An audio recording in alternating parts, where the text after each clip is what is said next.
Hi,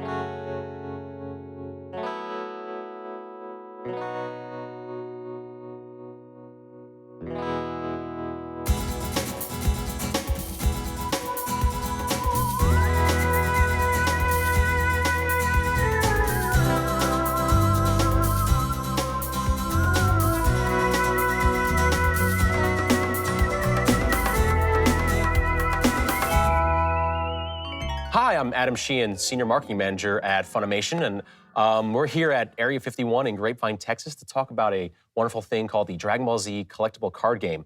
Some of you might have heard about it. It's been around for a little while, and I'm here to talk about it because I used to work at the company that put it out, Score Entertainment, way back in the day before I joined Funimation. I was there doing many different things, especially the parts was the Hummer driver for the Dragon Ball Z Hummer Tour, which was a very big part of my life, and moving on to events and other different parts of that. Here in a little bit, you're going to see a rematch of the World Championship Dragon Ball Z card game between Ake Tongtaladen and Brian Valdez, something you do not want to miss out on if you had missed the first one.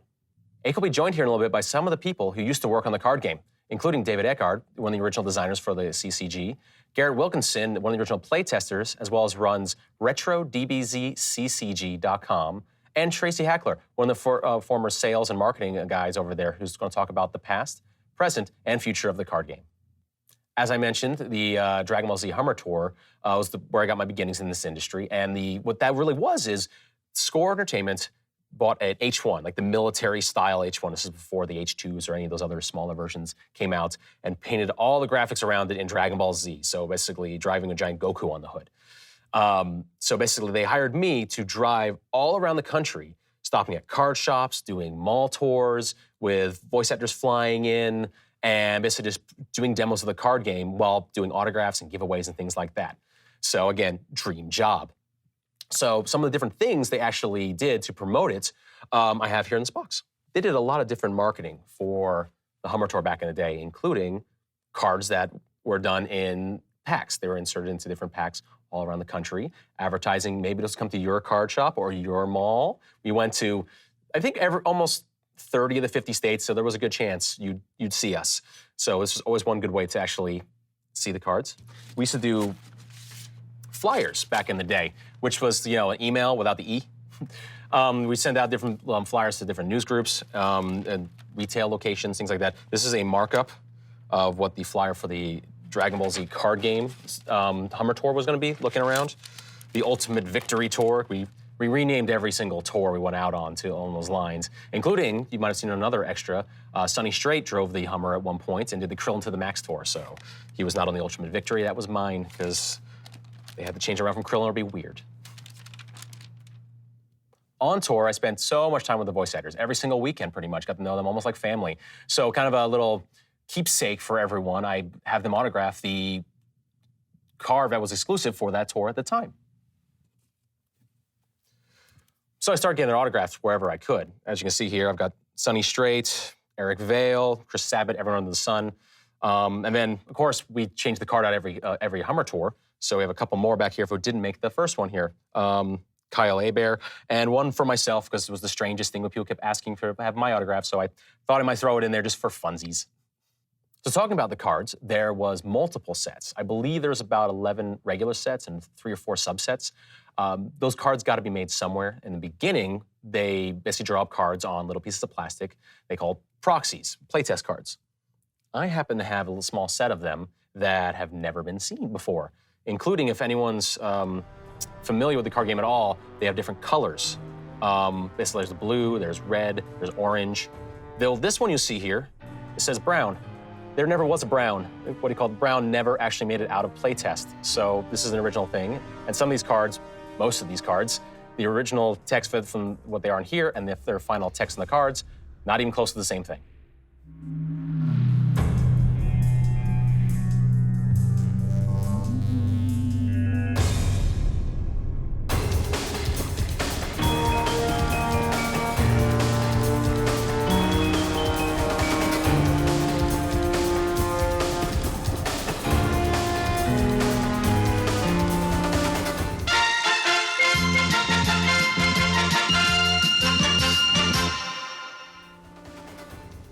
right, it's my turn now. I'll go ahead and start my turn by drawing 3 cards. 1, 2, and 3. Non-combat step, I have no non-combat, so I'm gonna go ahead and power up. I'm already at full, but Chi-Chi does go up 1 power stage. Yeah, you need that stage on Chi-Chi. And I think it's a good time to start combat, so I'll go ahead and enter combat. Okay. My first one entering combat would be Vegeta's Quickness Drill. Draw the bottom card of my discard pile into my hand. What are you getting there? And I am getting a Goku's plan, or actually, Goku's physical attack. That's probably better for you. Yes. All right. It's pretty good. It's a good one to have. Pretty good. I think I'm gonna win the game right here. We'll see about that. So, yours now. Mine, huh? Okay, I'm gonna start off with Namekian Style Mastery. Lets me draw the bottom. Happens to be Namekian Quick Blast. So you power up to full? And I power up to full. Okay. I'm also gonna activate Expectant Trunks. Pull a card out of the discard pile. Go ahead and take Namekian Dash. And then I'll draw 3 for my turn. All right, and that gives you 6 how many cards? cards? 6 cards in hand. All right, that's not good. All right, well, for my first action, I will start with a classic confrontation. It is very classic. Yeah, so I get to look at your hand, choose a card, place it back into your deck. You know I like all of my cards, so I'm just gonna go ahead and Trunks Energy Sphere that, which stops the effect of a that's combat it. card. Okay. And my turn, huh? Yeah, it's your turn now. All right, I think I'm gonna go with Gohan's Kick. All right, well, there goes that idea. Sorry, bud. So, but I do have a block, Okay. Goku's Flight, Okay. and I'll raise my anger 1, which brings me to 5, which means I go up to level 3 That's pretty convenient. into a new bracket. It's pretty nice for you. Level Which 3. is level 3, I'm still at Goku, level 4, but Earth's you know. hero. All right, what are you gonna do with those power And this stages actually out there? stays out to be used again. You're right. All right, and I'll go ahead and start with a black body destruction. Physical attack doing +4. I choose a card at random from your hand. You discard that card. At random, huh? And you discard. All right. Here you go, take your pick. That would've been nice to have. I'm getting low on cards though, and this gets removed from the game. All right, what is that? How much damage is that gonna do to me here? All right, well, it's gonna do 1 base damage. Yep. Another +4, then another +2/+2 from my mastery. All right, so it's gonna do 7 stages plus 2 life, minus 1 life. So I'll go down 7 stages. 1, 2, 3, 4, 5, 6, 7, and 1 life. All right, my turn, huh? This gets rebooted after use. Your turn to attack. I'm actually gonna perform an energy attack. And since it's an energy attack, I have to pay 2 stages. So go down 2, I'll play Energy Lob. Lets me switch a non-combat and play with 1 from my deck. So I'll get rid of that. Let's go ahead and put this into play. Champion Drill, yeah. Nice pretty card. good. I almost pretty had good. that card before. Yeah, if you would've won, then you would've had that card. Yeah? It's not Alright. your card, it's my card. Yeah, you got lucky. I should have won, but Yeah. I'll go ahead and block that one as well. Okay. And I'll go ahead and do a Goku's physical attack on my turn. Okay. Physical attack. If successful, I get the bottom card of my discard pile, which happens to be Goku's Plan, Goku's Plan. Free energy attack. a ultra rare from the Saiyan Saga. You know what? I'll let you grab that. All right, what's Go gonna be 1 base, +1, then +1. So 2 base, or 2. 2, and then I'll prevent And the 1. extra 1, so I'll take the 2. And Roshi prevents the life. Go ahead and place this in my hand, and actually stays on the table to be used 1 more time. True. And you're at 0, right? 1 above. 1 above. 1 above. That's good. All right. Well, let's go ahead and activate Champion Drill here. Allows me to discard to draw 2. Okay. So all the Do cards that. you've been having. It is a lot of cards. I'll go ahead and do a Goku's physical attack again. You know, I'm not a big fan of that, so we're gonna play Ducking Technique. It stops the physical and also powers me up to full. I get to put the top card at That's the bad bottom. news. So I stopped your physical attack. It's my action. So I'm gonna go ahead and pay 2 and use Vegeta's Jolting Slash. It's an energy attack. It does 4 + 1. It would have lowered your anger too, but since you don't have any, we won't do that part. Okay. So it's gonna do 5 life cards of damage to you. And I'm gonna have to take it. So 1, 2, 3, 4, and 5. And since it did 5 life cards, I can steal and use a Dragon Ball. Let's go ahead and take So you're this. gonna activate the power? And yeah, let's go ahead and discard your quickness drill there. You don't need that. Already used it, so it's good. It's true. All right. For my attack, Goku's Pan. Energy attack doing 5 life cards damage. +1 from the mastery, and +1 power stage. All right, no stages, so it does, it costs no stages, so it does 5 life cards and 1 stage. It will be 6 life cards. 6 life cards, minus the 1, so 5. Okay. So I'll take the 1 stage and 5. 2. All right, and you have 1 card in hand? Yeah, also running low on cards in the deck, so we'll see what happens here. I think I might win this one. You want that? It'll be helpful. Yeah. All right, Almost made a mistake. Get rid of that champion drill, please. it's too bad. Okay, so my action, I'll go ahead and use Cell's Power. It's an energy attack that does 9 + 1, so it'll do 10 life cards. I'll use the time as tool. Sorry, Oh, Gohan's that's right, kick. Gohan's kick, that's correct. I want to have to take it. 10 it is. Straight to the face, 10 life cards? Yep. 1, 2, 3, 4, 5, 6, 7, 8, and 9. 10. One more. Oh, 10. Even though it doesn't do me any good, I'll go ahead and capture this because I dealt you at least 5. If you wish, and I'm gonna have to pass. Go ahead and pass, huh? Would you like to pass as well? Or? I don't think so, buddy. Gonna go ahead and use Piccolo's Powerball. It's an energy attack that will do 7. Put the bottom at the bottom. And you already used Gohan's kick, correct? I did. All right, I guess I'm gonna have to take it. 7 damage. 1, 2, 3, 4, 5, 6. That's game, man. Good game. That's game. Good game. Sorry, bud. 2 losses in a row.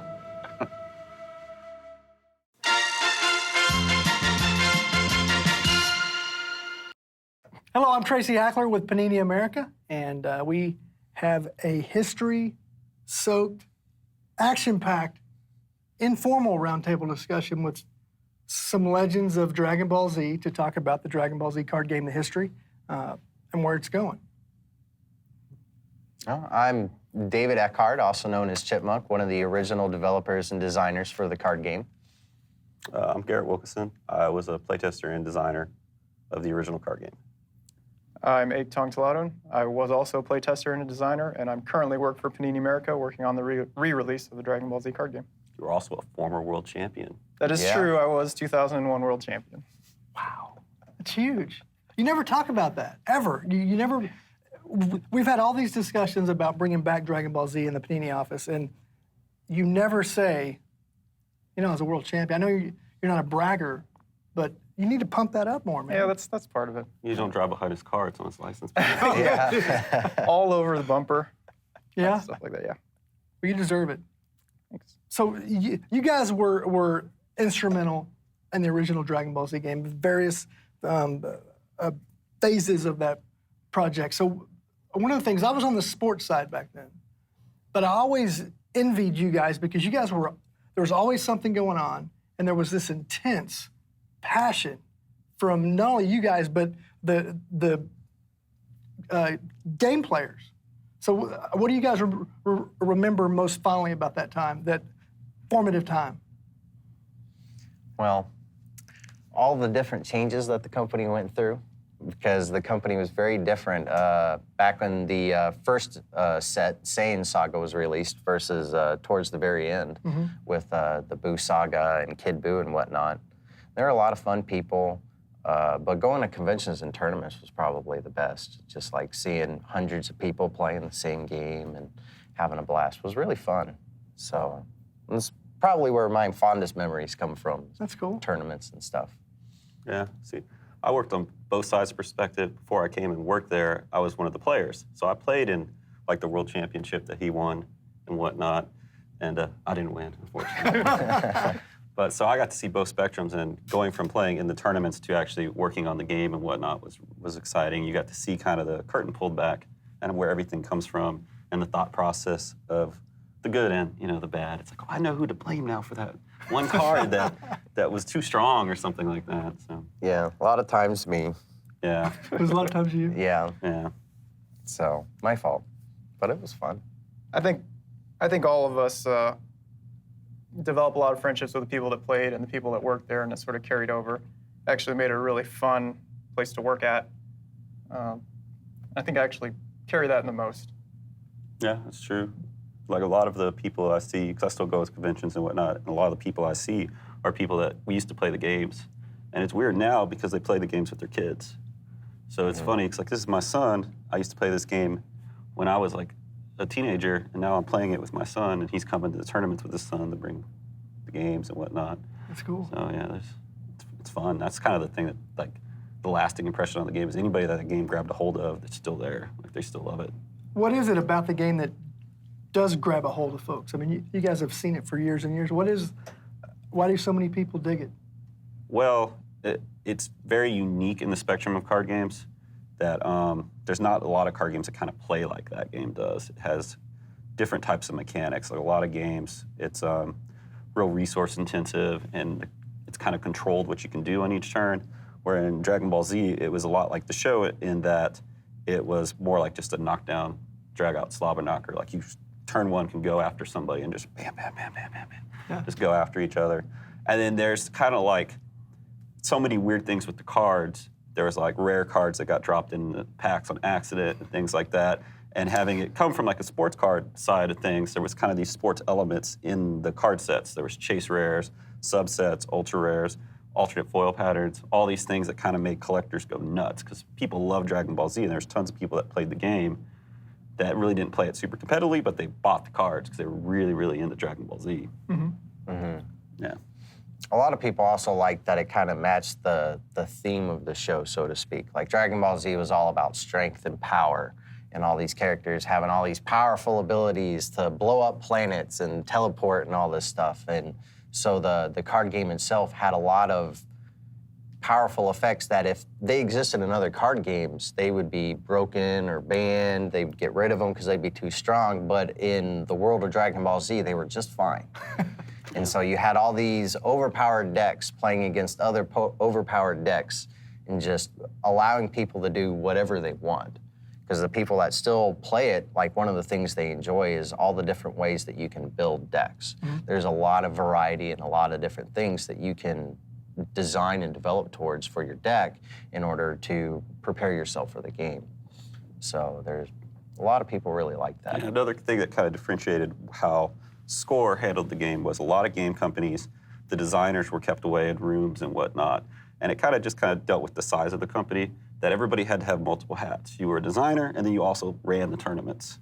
So you were there interacting with the players yourself. Right. So you got firsthand knowledge of what they liked, what they didn't like, and a lot of the really serious players, they would go from tournament to tournament to tournament to tournament, so you got to see them on a regular basis. And over 3 or 4 years, just became your friends and whatnot. And just the access that the fans and the players had to the people who were actually making the game was really unique, because you don't really see that a lot with other games. Yeah. Especially since so many of us were so young, we didn't have this, I guess, aloofness. We were like, yeah, these are our people. Let's go hang out with them. Yeah, we were the same age. That's another thing, too. We were all in our early 20s. We were all the same age of the people playing. You still look good, too. I mean, you still look like your early 20s. Yeah. Now, Well, thank you. David talked about the diversity that building a deck offered. So I got to ask, Ake, as a world champion, what kind of deck did you strive to build, and how long did it take you to build a world championship winning deck? Well, I mean, I think despite everybody wanting to build their decks for fun, I think ultimately you tried to win, especially when you go to specific tournaments and stuff like that. That can take anywhere from, hours to days. It really just depends. You have to take into account what decks other people are going to play and how you want to play against them and stuff like that. Well, our World Championship was kind of unique, too, because that was the Android Saga World Championship, because we had the Android Saga and an expansion for the card game getting ready to come out, and it literally was going to be on the shelves within the next week or two. So we grabbed like an entire, I think, case and a half, and we gave everybody that made the top cut a box of the Android Saga and said, you can play with whatever decks you want to tomorrow. You can play with all these new cards. Except for what we've shown on the website, nobody's seen anything from this set before, so go crazy tonight and show us what you can do tomorrow. So... And when you talk about you're adding 130 new cards to the environment, and you Yeah. have less than 12 hours to work around your decks and stuff like that. It was certainly very interesting. Yeah. Especially with Android Saga, because that's considered like one of the best sets in the game, and that drastically changed strategies in the game. And the card power, that like there's so many cards that are even late into the game's life were all still played from that set. So that was just like the impact of that set that on the game was just like, oh. How did playing the game yourself, how did that help you build a better product? You understood how the game was played. I mean, some people, when they start to design games, they'll play like a few games, and they've got this concept of what the game should be in their head, and they design from that. But a lot of times, that's not really what your regular player is seeing. And so only by constantly playing against people, gunslinging against players, like that was something that we would do. It was called gunslinging. We would just take decks from the office when we would go to conventions, and we'd have like a little bag of promo cards and foils we'd call the cookie bag. And you know, you'd play us, and if you beat us, you got a card from the cookie bag. And so that allowed us to really understand what the players saw in the game, because in the end, that's what really matters. Perspective is reality. Doesn't matter if you have like the best or most balanced card game, if for where that player is at, it feels unbalanced, if it feels unfair, then they're not gonna have fun with it. And that's what you really need to resolve when you're trying to develop and design a card game. Because in the end, you need to make it fun for all levels of players, not necessarily the people on the top, not necessarily just for the people on the bottom. So playing the game a lot helped understanding where the game was going and where the game was turning into as each set was developed. Another thing too is like when you'd play, like when I played in tournaments, I played in a local store, and there was very much like a community in that store. And when you go to the bigger events, like Ake pointed out, you're building a deck not necessarily to play for fun, but to play to win, because you're trying to win the prize money or the world championship or the exclusive card. But when you're playing with your friends in your local store, you're playing with more fun decks, things that may not be so streamlined to just do one thing or deny your opponent from doing something. So you're just kind of like, oh, my favorite character is Goku. I'm just going to make a Goku deck or a Vegeta deck or something along those lines. And having, you know, just kind of playing with people who took the game on a much more casual level, you knew when you were designing sets, like I need this amount of cards that are in there as answers to the metagame are for the competitive players. But then I need these type of cards that we would call Timmy effects that were there for, that weren't necessarily like game breaking on a competitive level, but were fun little things for people to mess around with. They're sitting around like the coffee table playing at home or just in their card shop. Fun little things for people to play that are more like flavor things, like a cheesy Goku card that mimicked him eating a bunch of food or something, so it would put a bunch of cards back in your deck, something like that. Which may not be the best thing in competitive play, but if you're just messing around trying to build a Goku deck because you like Goku, you're probably going to run that card in your deck. Yeah, I mean, I think that's what a lot of people don't really see. When you just open a pack of cards, you're like, oh, these are cool effects. That must have been really easy to come up with and stuff like that. But I mean, the process takes months to go from card design, graphics, play testing, all that kind of stuff. It takes a lot of effort to get one of these sets out. Yeah, it does. It takes a lot of effort, especially with the small window of time that you usually get to do it. Because normally in card games, they want you to come out with new expansions like every 4 months. 3 or 4 months, yeah. So you got to go from scratch to a finished product in 3 to 4 months. So that's not exactly an easy process, but it was fun. Well, on the sports card side of things, you can ask any sports card collector, what's your favorite card, and they'll know instantly. Is it the same on the Dragon Ball Z side? If I asked you guys, what's your favorite all-time DBZ card, what would you say? Well, mine would be Krillin's Power Tap from the Frieza Saga, but that's just because that was the first card that I actually got to really make, you know, instead of just taking an idea and tweaking it slightly or something like that. It's a really notorious card in the game. Yeah, now. It wasn't for like a few years, and then everybody was like, oh, this card's actually kind of decent. Yeah. Oh. We had to clarify it about 5 times. There's a document Only 5. online that's like specific card clarifications for cards, and you get to that one card, and it's like paragraph, and then another paragraph, and then another paragraph, and then somebody will figure out something else to use that card for that wasn't, we would have never thought of that. Okay, here's another paragraph. That's awesome. Yeah. That's awesome. It's a great card. Yeah. I mean, for me, I think my favorite card is Champion Drill. but I think it's fairly obvious. That's the card that I won for winning the World Championship. It's probably my favorite card. It looks great. It's also from Android Saga, roughly. Where's that card now? I keep it. I keep it at home. Is in it a like safe in place. a big brick, like a lucite brick? Or You know, it actually came in that, but I sort of took it out. Oh, you did? Yeah. Oh. Probably about wanted you, to play with it. I don't know. I'd have to think about it. There's just a lot of cards I like. Like, I particularly like the Android characters in the game. So if I'm not playing in a tournament or something and I'm just playing for fun, I like to build an Android deck and use like Android 20 and Android 19 and Android 18. Have them all like work as an evil team to take over the world. So. Android deck's fun. Yeah, because they're all kind of keyed off of each other. So if you had more of them in play, you got more effects and more powerful. And I know, speaking on the Panini perspective, we've used a lot of technology that you guys started on the DBZ side in terms of cracked ice or the foils. Yep. All those pattern foils. A lot of those we've brought them over on the sports side. Is that surprising to you guys? I mean, because you guys always had the most colorful, the most striking, shimmering. They're like beacons almost from across the office. I mean, is that something that is a necessary ingredient in developing the game? I wouldn't necessarily say that it's necessary, but it did make the original game unique. It definitely made everything stand out with those high-tech, I think they were lenticular foils, I think is how it's pronounced. Those like really thick ones. Yeah, I don't think they're lenticular though. Like etched. There's like some micro word. etched. Yeah.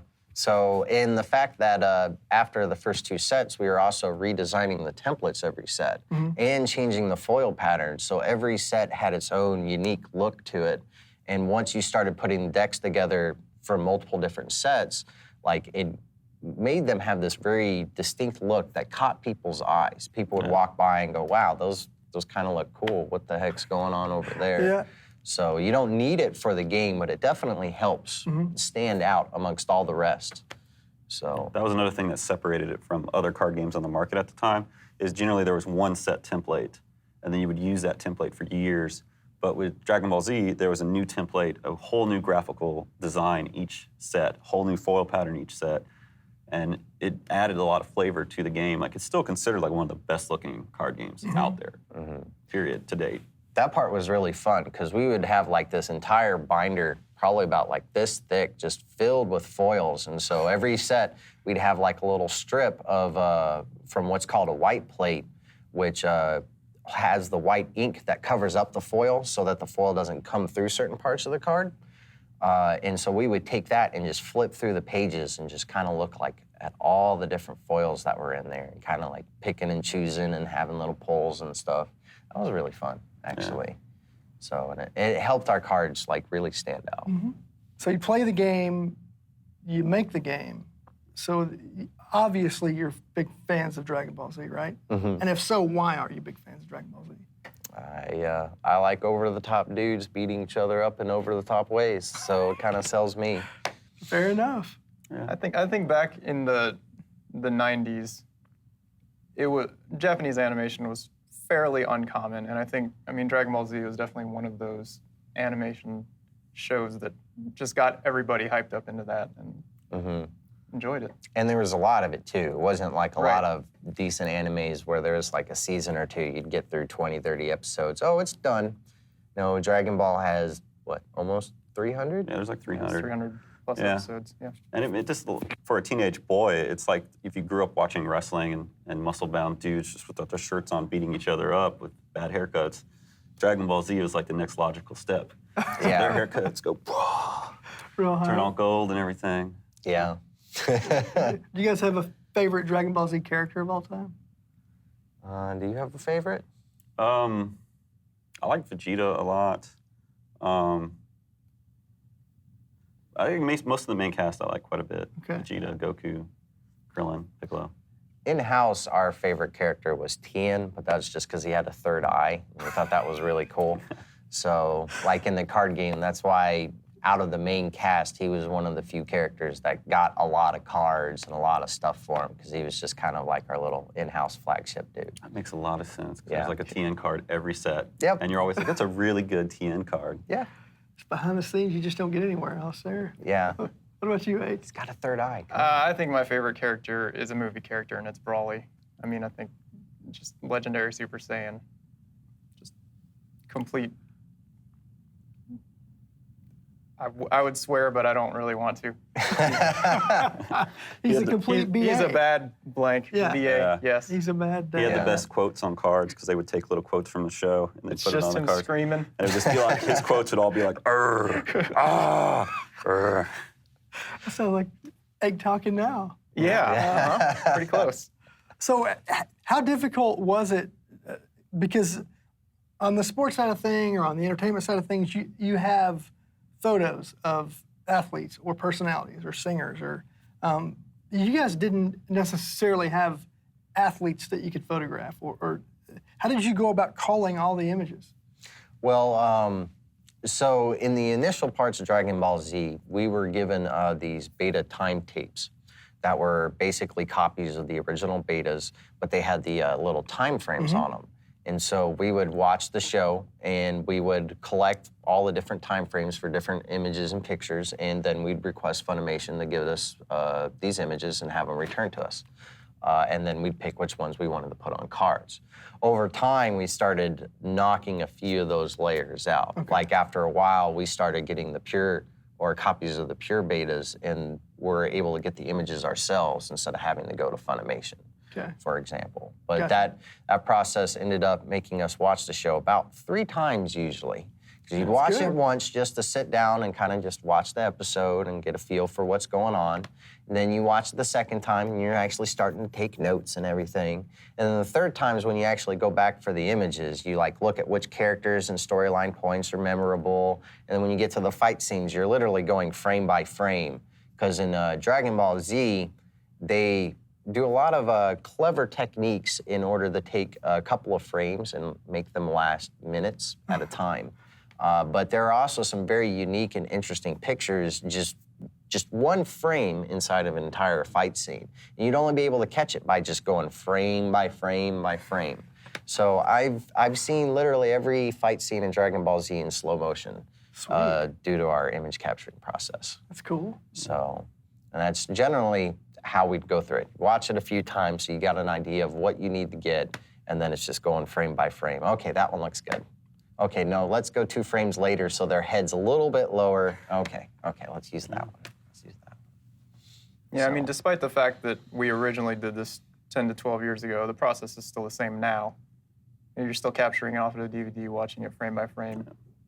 It can take, 30 to 45 minutes for something that would normally be just a 25-minute straight watch through to make sure you get everything correct. Yeah, in addition to screen capping the show, like we were provided with style guides that would have like marketing materials, like just pre-made, something like that, kind of. Like that's a pre-made image that's used, and you could put that on the packaging. And then like the high-tech cards, like David was talking about, they would have no background and they would be like foiled, and he would be etched out on there, and we would use a type of image like that. And then there was one time when we did a card for Shonen Jump magazine when they launched their first issue where they actually had the art custom made. Oh, the airbrushed Goku. Yeah, the Okay. airbrushed Yeah, the level Goku. one. And that was the only one that was ever piece of art that was ever custom made for the game. We've talking about all the old DBZ.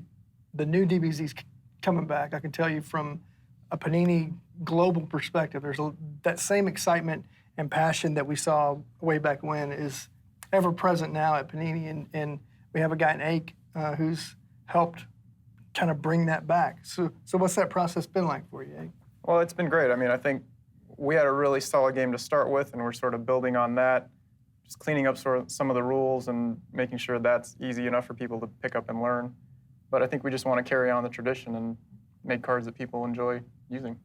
And a lot of the old DBZ players are going to say, will the new game be compatible with the old game? Yeah, it absolutely is 100% compatible. Sweet. And it's out late August, early Should be September? late August, early September, yep. That's exciting. And now, before we go, we're not just angelic voices talking. You guys also brought show and tell props Yes. to kind of show. Yeah. So let's take a look at some of those. We were talking about the Android Saga earlier, and this is an uncut sheet from the Android Saga. This is the rares, ultra rares, and I guess, foiled promos. Yeah, here's the promos down here. Yeah, on the down bottom. here. And some of the most iconic cards in the game were on this sheet here. You have Fatherly of Ice, the alternate art or Dragon Ball 7, Namekian Strike, Ake's Champion Drill, Right there. My favorite card. which originally was supposed to be you only, right? It was. Yeah. It was. And what happened when David was talking about this story about when he gave out the product to the top 16, there was a foobar in the printing. Yeah, because So what normally happens here is that these cards get cut down and they get put into a tray and then they get fed into packs. So these cards down here, starting right about here, right there, these cards aren't supposed to go in packs. But since they're on this sheet, it's fairly easy for them to just sort of slip in there when you don't intend for them to. And you actually got these cards in regularly mass-produced packs. Yeah. So And you this was weren't supposed supposed to to. be. This was supposed to be just for me. But a bunch of people have this now. And it became, I guess the term for them was uber rare, because they were never like officially released anyway outside of how they accidentally got in the print run. And because they were only in the Android Saga packs, it made the cards years later, the value of those cards, especially sealed product, go way, way up. Because that was the only way to pull some of these cards for years was just in there. And they're some of the most powerful cards in the game. That's crazy. I'd be surprised if there's still any Android Saga that's not opened, to be honest. Yeah, that's probably pretty rare. Yeah. And also, since that was one of the world champion cards, it's a little shredded, but this is another one of the other world champion cards that we had. I think it was the following year. Yeah, The Ultimate year- Champion. Year after. Yeah, the one with Dustin Morabito. So, but we started getting better on keeping track of our specialty cards and whatnot. So they took all the extras of the world champion card and they shredded them. Sweet. And this is the one that I got to keep. Number 3 of 14. They made 14 of those packs. Yeah. That's cool. Yeah. So, It was to keep things like that from happening. So they would just pull them off. Because of the way cards are made, you can't just print one card, really. yeah. You have to print a whole You gotta bunch print a of whole them. sheet of cards. Yeah. If you print one, it's going to show up on there at least once, which means you're going to have at least 1,000 or however many sheets get printed. So that's been fascinating. You guys are a wealth of information and great stories. So much stuff nobody knew until now. So, Ake, thank you, former Thank world you. champion. Thank you. Garrett, Oh, yeah. Thank you. And I Thank want to you. thank everybody who played the game over the years and kept me employed. Yeah. That what I consider the funnest job I've ever had. So. and Mr. David with your shredded championship card. Yeah. Yeah, thanks for having me out. And thanks for everybody that ever played and checked the game out. So it wasn't about making money, it was just about people having fun. So it was really cool seeing people enjoy themselves. And speaking of checking games out, 2014 Dragon Ball Z card game will be live late August, early September. Yep. This guy, the former world champion, is designing it, hoping to reconnect with a bunch of older DBZ fans and new fans alike. So look for it everywhere. iCollectPanini.com and retail stores.